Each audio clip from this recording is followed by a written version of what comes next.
చిత్రసీమలో మత్తు కలకలం కొనసాగుతోంది. మాదక ద్రవ్యాల కేసులో పరిశ్రమలోని 15 మందికి ఎక్సైజ్ విభాగం నోటీసులు అందించి విచారణకు హాజరు కావాలని అందులో పేర్కొంది. ఎవరెవరికి తాకీదులు అందాయనే విషయాన్ని అధికారులు బయటకు వెల్లడించడం లేదు. అయితే చిత్రసీమ నుంచి కథానాయకుడు నవదీప్, నటుడు సుబ్బారెడ్డి బయటకు వచ్చి తాము తాకీదులు అందుకున్నామని అధికారులు కోరినట్లుగా విచారణకు హాజరై సహకరిస్తామని వెల్లడించారు. ఎక్సైజ్ శాఖ సిద్ధం చేసిన జాబితాలో పేర్లున్నాయంటూ ప్రచారం అయిన మిగతా నటులందరూ ఇప్పటిదాకా తమకెలాంటి తాకీదులు అందలేదని, అనవసరంగా తమ పేర్లు బయటకొచ్చాయని పేర్కొన్నారు. అయితే డ్రగ్స్ ఉదంతం నేపథ్యంలో పలువురు సినీ ప్రముఖులు మీడియా ముందుకొచ్చి స్పందించిన వివరాలివి. రవితేజ: నాకు డ్రగ్స్ కి ఎలాంటి సంబంధం లేదు, నన్ను అనవసరంగా ఇందులో ఇరికిస్తున్నారు, నాకెలాంటి నోటీసులు కూడా రాలేదు అని రవితేజ అన్నారని సన్నిహిత వర్గాలు చెప్తున్నాయి. నవదీప్: మాదక ద్రవ్యాల వ్యవహారంలో నన్ను విచారణకు పిలిచిన మాట వాస్తవం. నెల క్రితం జాక్ అనే ఆర్గనైజర్ తో కలిసి ఈవెంట్ చేశాను. అతని ఫోన్ లో నా నెంబర్ ఎక్కువ సార్లు కాల్ చేసినట్లుగా ఉంది. ఆయన్ని విచారించడంతో నా పేరు వచ్చి నన్ను పిలిచారనుకుంటున్నాను. ఏదైనా విచారణకు సహకరిస్తా అంటూ అప్పుడే అందరికీ అన్ని విషయాలు తెలుస్తాయి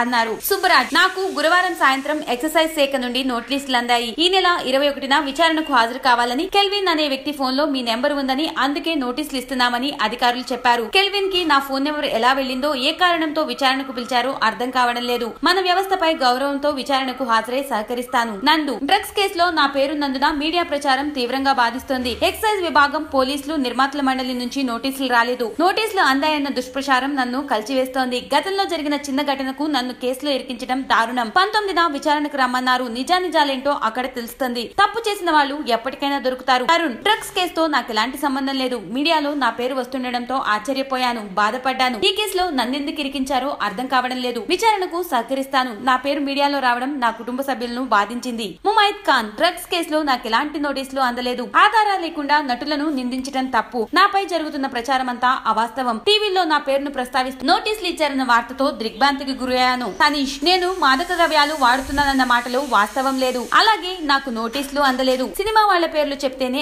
ఆ అంశానికి ప్రచారం దక్కుతుంది కాబట్టి మా పేర్లు బయటకొచ్చాయి. అధికారుల్ని కలిసి విచారణ కూడా ఇచ్చాను. చివరిగా వీరి మాటలకి మా అధ్యక్షుడు శివాజీ రాజా స్పందిస్తూ, నోటీసులు ఇచ్చినంత మాత్రాన అంతా దోషులని కాదు. నోటీసులు అందుకున్న కొద్ది మంది మా దగ్గరకు వస్తే ధైర్యం చెప్పి నిజాయితీగా సమాధానం చెప్పాలని కోరాం. తప్పు చేయని వాళ్ళకి మా అండగా ఉంటుంది. అలాగే తప్పు చేసినట్లు తెలిస్తే తగిన చర్యలు ఉంటాయి అని చెప్పారు.